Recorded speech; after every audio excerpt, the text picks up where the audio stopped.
বগুড়ায় রথযাত্রায় বিদ্যুৎপৃষ্ট হয়ে 5 জন নিহত ও আহত হয়েছে কমপক্ষে 20 জন। কয়েকজনের অবস্থা রয়েছে আশঙ্কাজনক। তবে হতাহতের সংখ্যা আরো বাড়তে পারে বলে জানা গেছে। আজ বিকাল 5টার দিকে শহরের সেউজগাড়ি আমতলী মোড়ে একটি বিদ্যুতের তারের সাথে গম্বুজ স্পর্শ হলে এ ঘটনা ঘটে।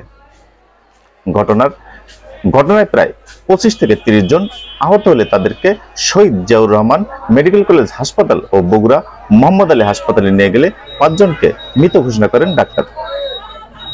নিহতরা হলেন অলোক, আতসী, নরেশ ও রঞ্জিতা এবং মোহাম্মদ আলী হাসপাতালে আরো এক অজ্ঞাত নারীর মৃত্যু হয়েছে। এ ঘটনায় গুরুতর আহতরা শহীদ জিয়াউর রহমান মেডিকেল কলেজ হাসপাতালে চিকিৎসাধীন রয়েছে।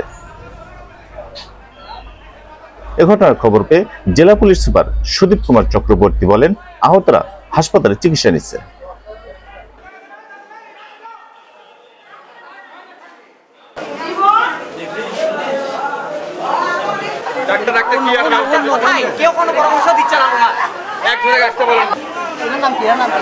এনার নাম শিল্পী। কিছু হয়নি তো না না